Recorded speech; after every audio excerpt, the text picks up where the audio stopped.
Hi everyone, I'm Elena. I'm an associate professor at University of Derby. I'm the editor-in-chief in one of Routledge's journals. I am an associate editor for event management, and I sit on the editorial board of about 10, 15 high-end journals in our field. I've been doing special issues for too many years, if I'm honest. So today I will be talking to you more as an editor rather than as an author, although I will be switching between the two roles. So, some of the top tips. Now, I understand that many have some questions, and I want to start with how to evaluate journals. This tends to be the thing that is in the front of everyone's mind. Where do I send my work? How do I know where to do it? And I've listed here a couple of considerations that you need to think about when evaluating journals. So the first thing I need to say is that there is a difference between the UK point of view in terms of evaluating journals and the rest of the world. Now, the UK has something called the REF, which is the Research Excellence Framework, um, that happens every few years. But more importantly, those in the service sector business studies, we have something that's called the ABS list. This is a list of journals that have a score rating from 1 star to 4 star being the best. So quite often we are driven by that list.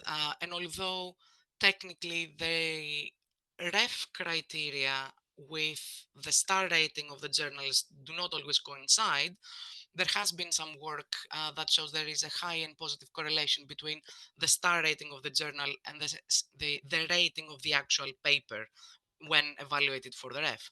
So roughly, I don't remember the exact numbers, but something along the lines of 80% of the papers who are published in a 4-star journal would be evaluated as 4-star outputs for the ref. Now, this is an important consideration because quite often we say, oh, I want to publish in a 3 or 4-star journal. But we have to remember this is not always the case, because you may publish in a 4-star journal but be evaluated as a 3-star for the ref. So that's one thing. The other thing is the view of the rest of the world with regards to journal rankings. Now, the most prominent one is Scopus, so the Scopus listing. And in that list, the journals are clumped in quarters. So Q1 are the best journals, Q2 quite good, Q3 not so much, Q4 probably not ideal. And again, different countries focus on publishing in Q1 journals. Now, if we are to map the two listings, you may find that a Q1 journal may be a 2-star in the ABS list. So it's quite confusing way of looking at journals.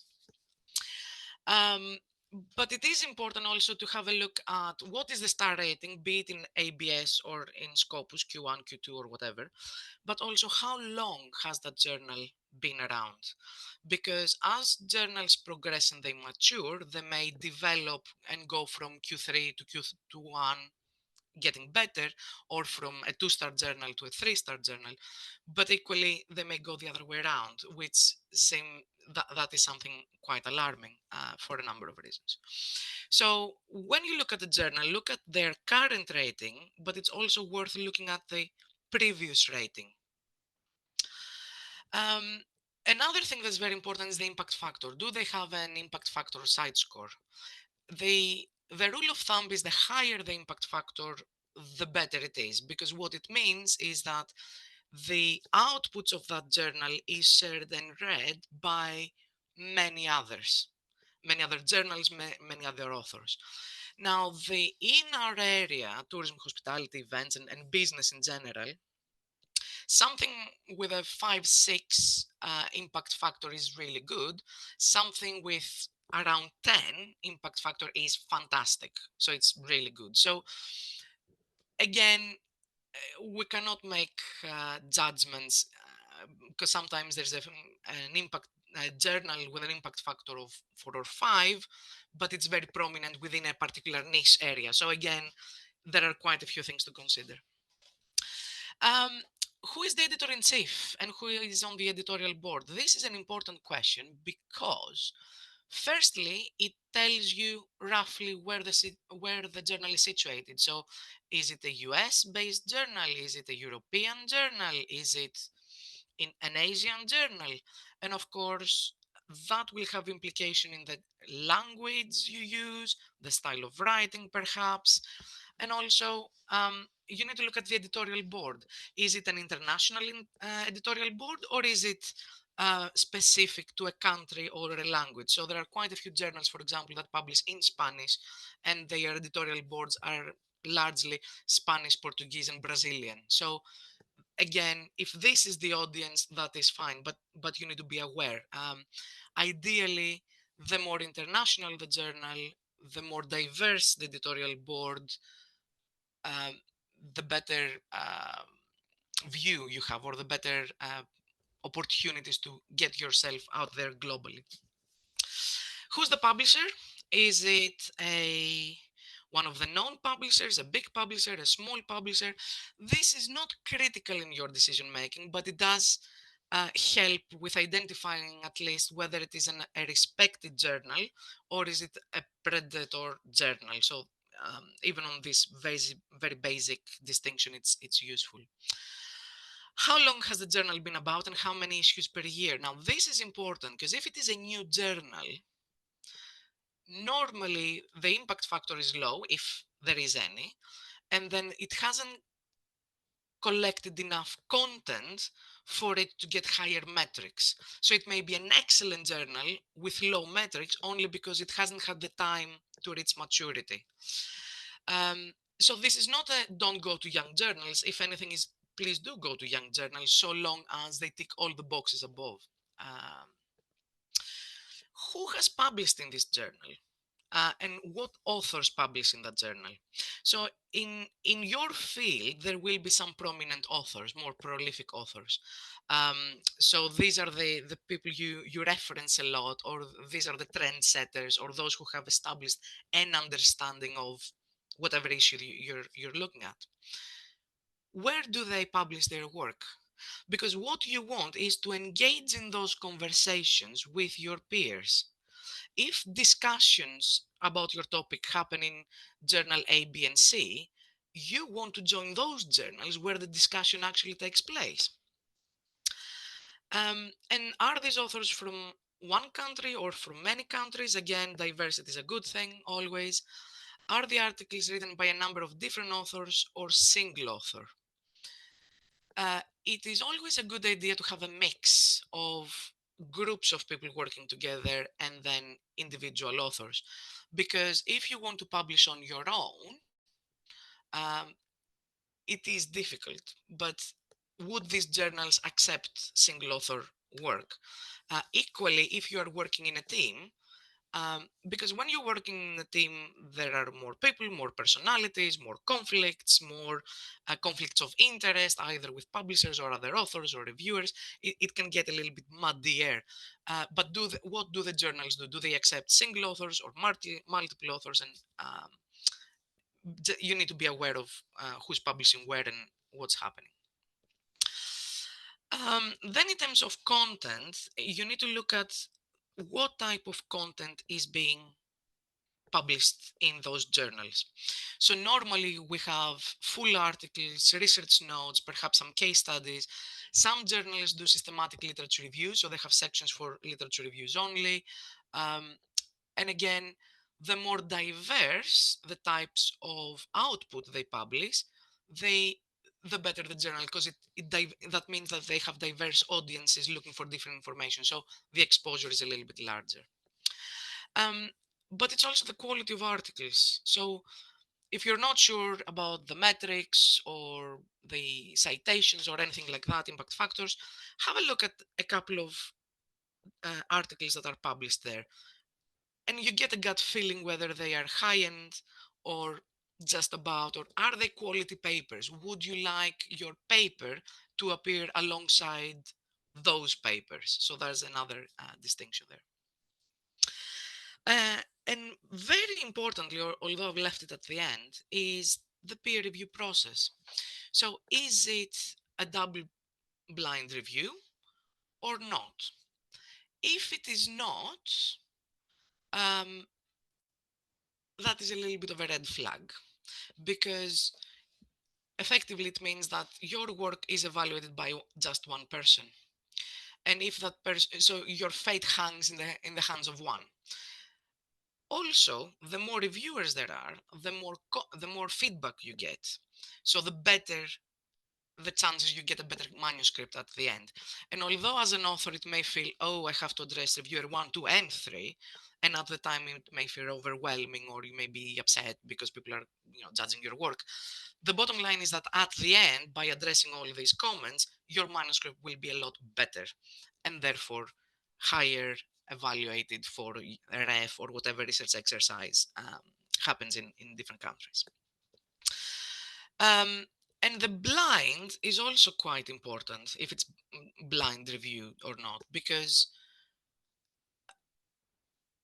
as we say, where I come from, the village is very small, so everyone knows everyone, and there are and academics are theoretically evolved human beings, and they are all about knowledge and generation and knowledge and all of that. But we are also human, and there can be petty rivalries and jealousies and things like that. So while we don't admit to that, it happens because we are humans. So if it is, if your name is on there, then maybe uh, you are prone to being evaluated by someone that may not like, as simple as that.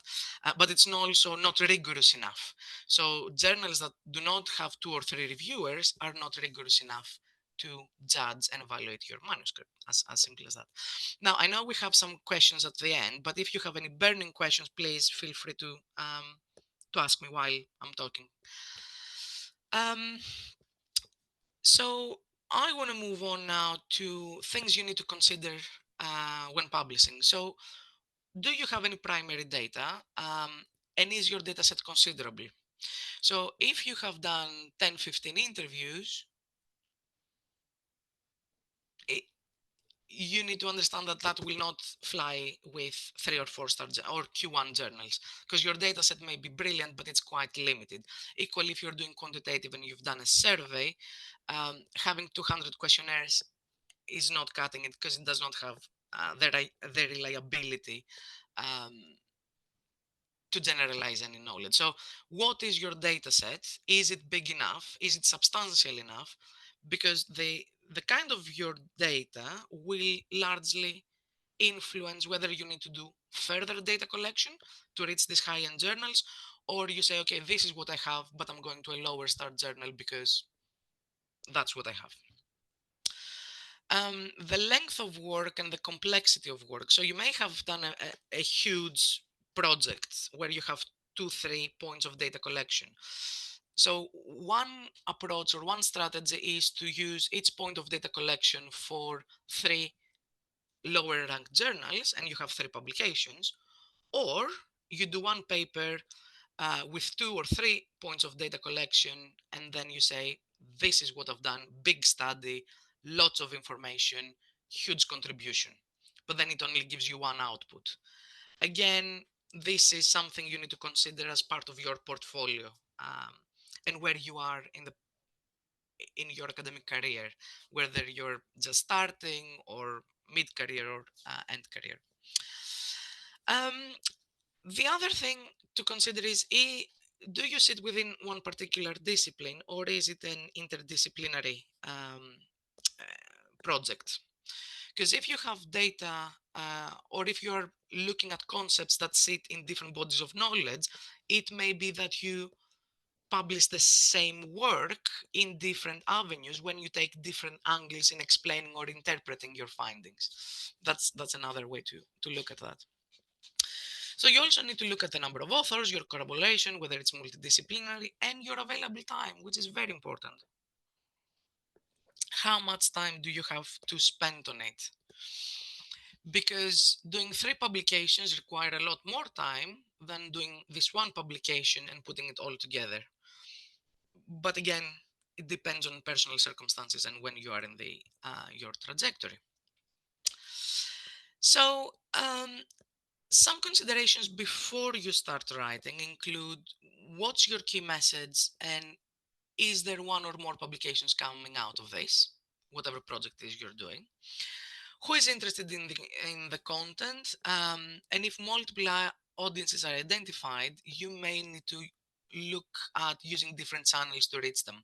So is your audience primarily practitioners or academics, or is it a specialized thing you're doing, or is it a sustainability? Everyone does sustainability, but again, you can find different people interested in different aspects of it, and um, you can create a portfolio. So perhaps part of your data goes in a book chapter, part of your data goes in a journal article, some of it goes into an industry report, but you need to choose what goes where, for whom. Um, so then, of course, once you see where you send what, you need to understand the field, and that's quite important. Have you researched other researchers in your field? Where have they published recently? Which group of conversation are you joining? And other considerations like turnaround time. So some journals, or most of the high-end journals, take a considerable amount of time to get your manuscript, send it to reviewers, get them to send you feedback. The editor sends the feedback back to you. You need to do the changes, and this goes back and forth a couple of times.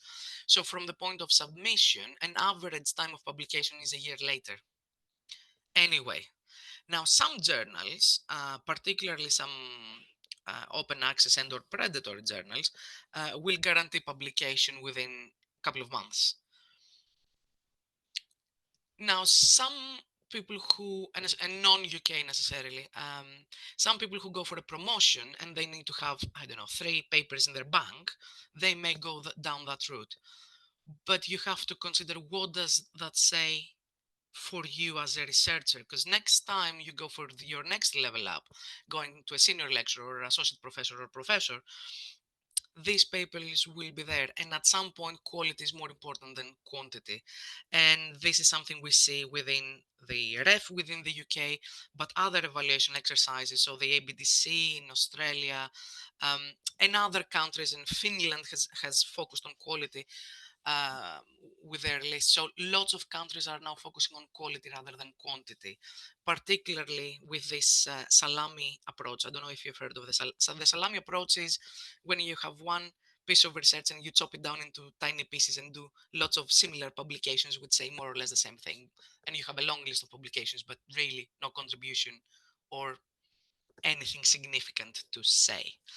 This is very frowned upon from journal editors, and don't don't think that editors don't talk to each other. So we are that many, and we all know each other, and we all talk to each other. So if you submit to journal A and then it gets rejected and goes to journal B, quite often the editors talk to each other and they know. So be mindful of that. From an author's point of view, it may look like a big world with lots of journals, lots of editors. In reality, we are very few people. We know each other and we talk to each other. So playing the system, you need to really know the system if you want to play the system. And that's all I'm going to say there. And I will keep moving on. So some considerations before you start writing. So first, you can save yourself some time by deciding on your target journal before you start writing. So some people start writing and said, okay, this is my paper, and then they are trying to find a home for that paper. But that means that once you write it, you have to edit it again to fit the style, the structure of the journal you intend to submit to. So it's probably easier before you start writing to say, okay, this is the journal I'm targeting, and then write according to the specifications of that particular journal.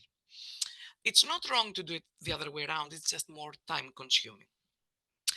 And again, just a side note here, if you send it to this one journal and it gets rejected, and then you say, okay, I'm going to send it to another journal, before you send it to another journal, you have to re-edit it to match journal B specifications, characteristics, and requirements. So that will happen quite a few times. So don't start with having to edit.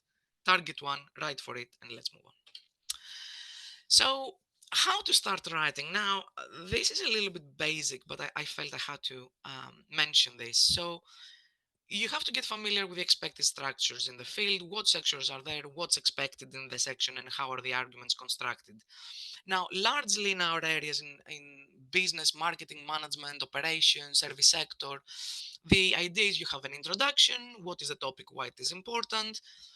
Then you have a literature review to say that you've done your research and you know what you're talking about.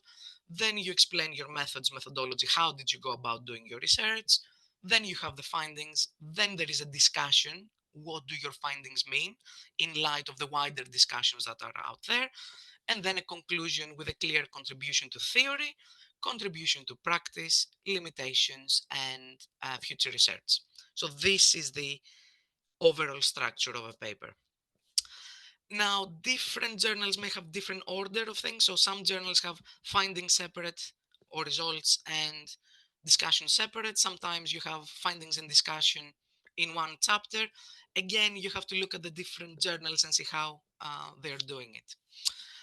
What is really different across the journals is the abstract, funnily enough, because some abstracts need a little bit of text of 150 words, some want an abstract of 300 words, almost double that, and some have structured abstracts.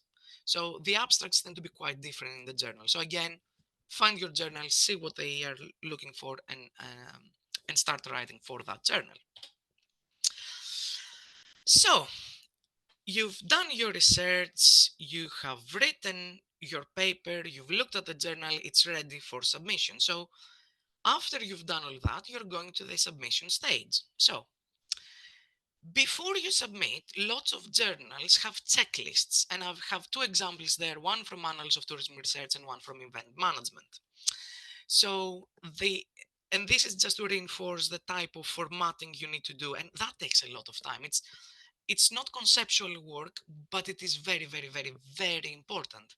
So your type font, your how big your letters are, the structure. So these are requirements. So before you submit, you need to make sure that you tick all these boxes, that you've done all the journal has asked you, and your manuscript is formatted and designed in a way that fits the journal requirements. And because as editors, we used to get all sorts of formatting and all sorts of because everyone thought, oh, I have something to say, I have done a good research, so it doesn't matter what it looks like. It does, because considering the amount of submissions we receive in the journals, we don't have time to consider the content if it does not look as it should, because that takes a lot of time from our side. And so high-end journals like Tourism Management, they receive 2,000 submissions in a year, and out of those they have a perhaps 5% acceptance rate. So largely, many of the good papers, although they have something to say, they get rejected because they don't fit the bill. So this is absolutely important. Don't consider it as a nice to have, is an absolute must have. Now, some publishers have templates as well. So for different journals, you can use existing templates, which makes life a little bit easier. So these are some of the Taylor and Francis templates that are out there. But again, different publishers have different templates. So you've submitted your paper, then what happens? So when authors submit the paper goes to the editor-in-chief. The editor-in-chief looks at the paper, looks at whether all the requirements are met, tick, tick, tick, tick, tick, tick boxing exercise. If that is done, then we look at content. And the kind of things that we are thinking, so the first thing is the topic relevant to the audience of this journal? If it is relevant, we can consider. If not, it's a desk reject. If the content is relevant, then we look at how it's done. Is there enough data to support the findings? Are the databases considerate? Is it rigorous? So is the methodology rigorous enough to be able to rely on those findings, to have validity? If this is okay, then we look at um, how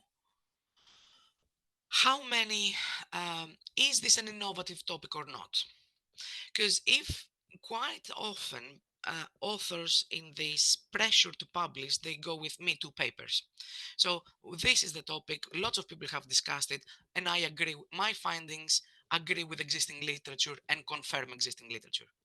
Okay, it's okay, perhaps for a lower star journal, but for a 3 and 4 star journal, you really need to say something new. You need to change the way we are thinking about something. You need to challenge existing norms. So, is it that kind of paper to fit the high end journals, or is it a Me Too paper? I also found this, and that's a good thing. Okay. So if considering all of that, then the editors send it to reviewers.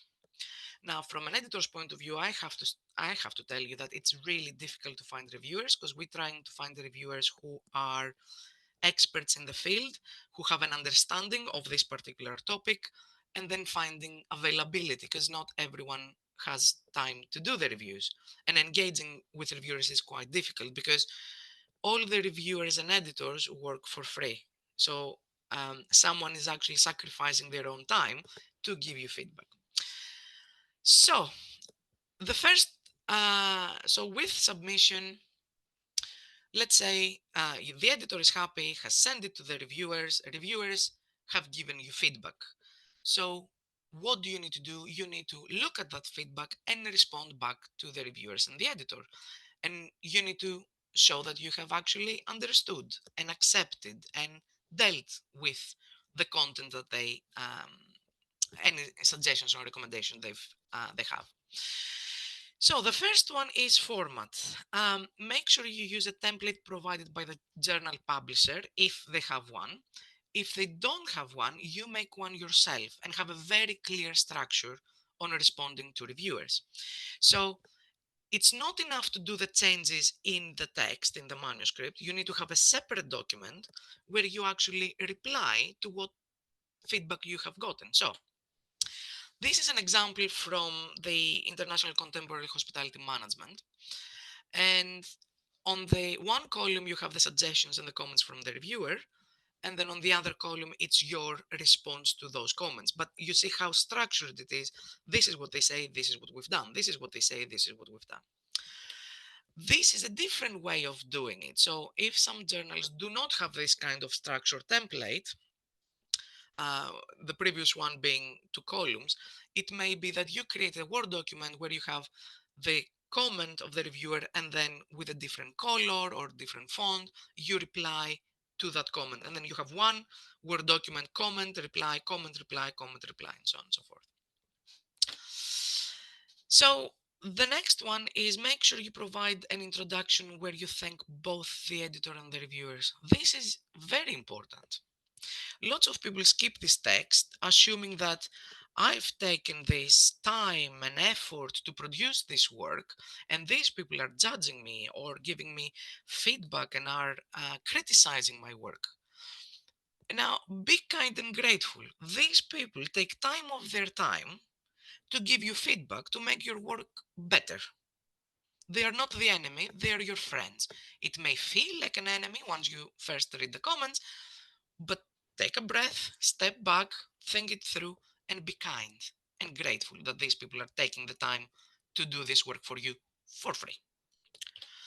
So these are some examples of how you can respond, or the introduction section. So, dear reviewers, we're grateful for your comments and suggestions which have addressed in the restructuring of the paper. We have enhanced the literature review and done whatever you said.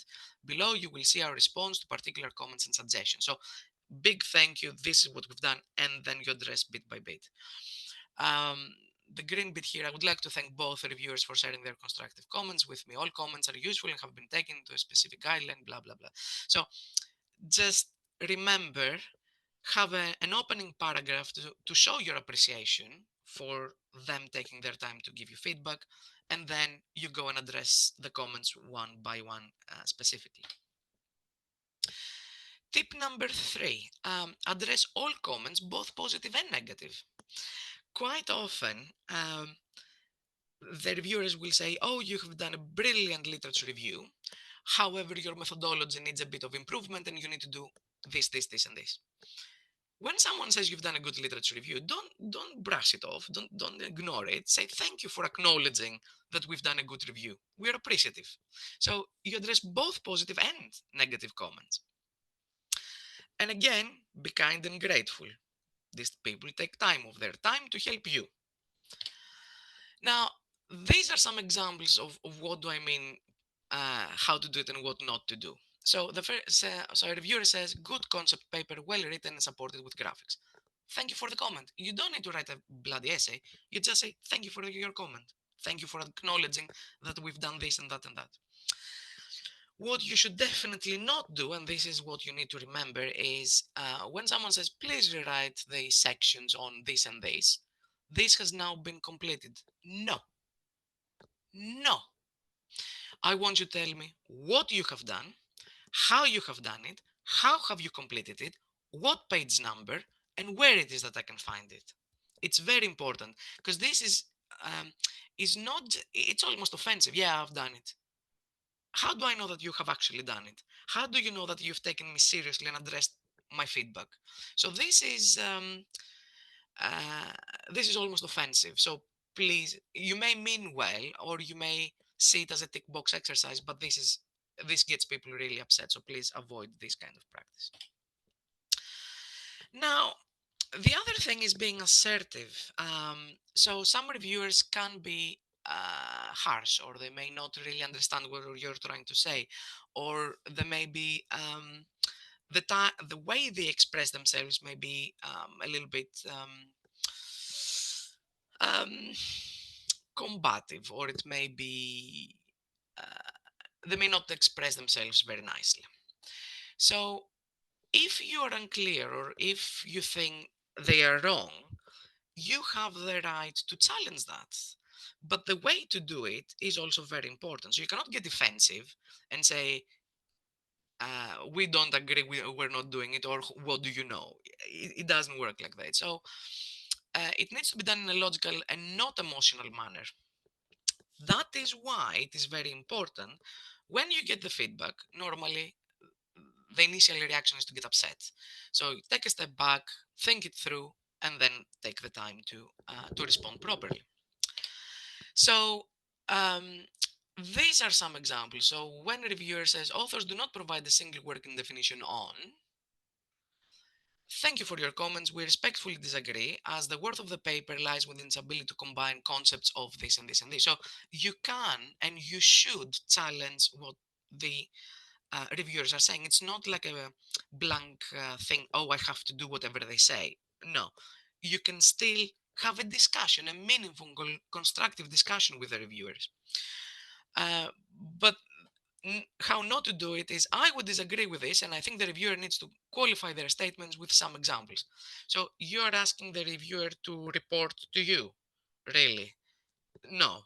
Um, this could be rewritten as, we are unclear on what the reviewer is proposing. Perhaps, is this what you are thinking? Or if it's not, can you specify what it is you're looking at? Now, this is acceptable. That is not acceptable. It's not necessarily what you say, it's how you say it. And it's what the Germans say, the Ton macht die Musik, okay? The tone makes the music. So next one is, you have to show the changes. So even if you've done the changes, we need to see where you have done the changes and how these changes are done. And different journals have different ways of requiring the revisions. So some of them want the changes to be in red. So every change that is every text that is changed, you can see it like this, or you can have it in yellow highlights, or you can have a different color. So, or track changes. Look at what the journal wants, and when you do the reviews, make sure you follow that guideline.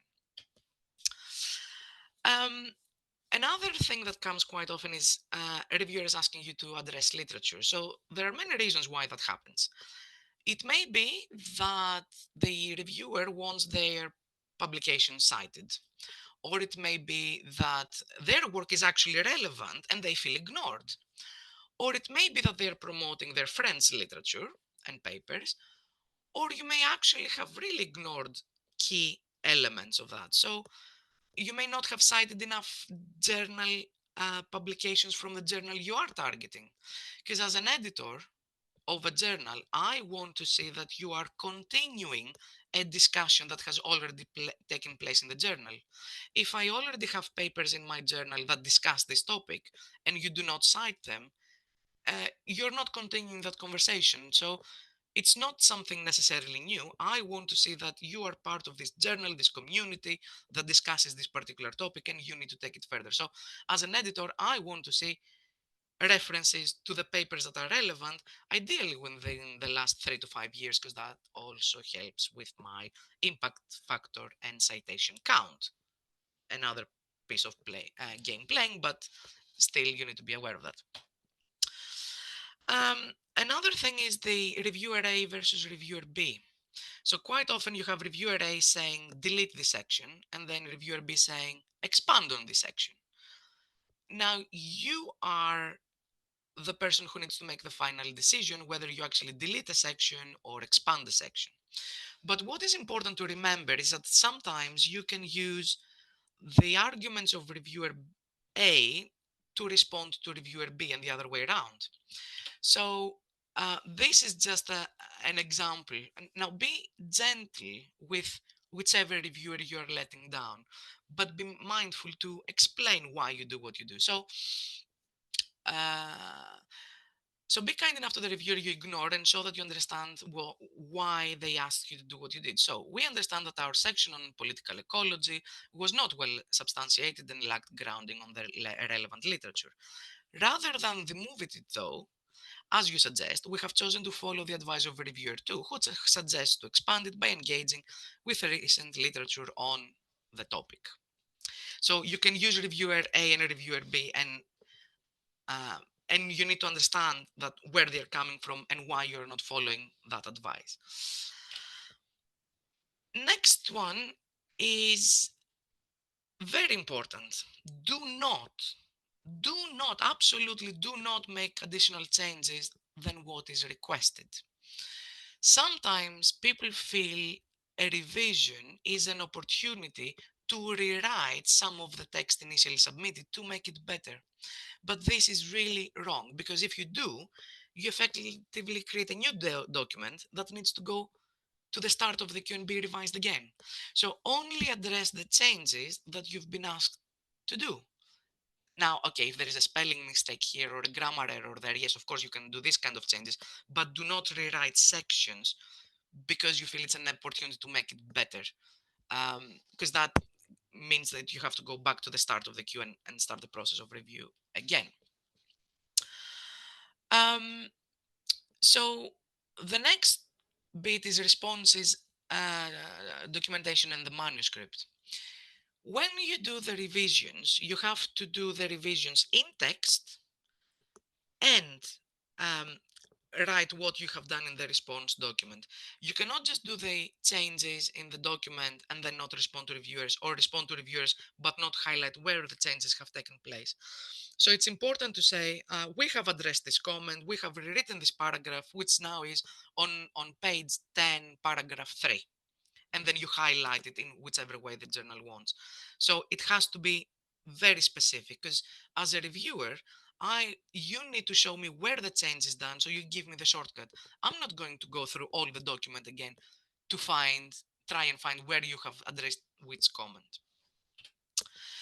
So this is an example. So there is the comment of the reviewer on the left column, and then we have revised the paper, and the observation now reads, so you put in there the actual text as it now reads, which is the same like the manuscript.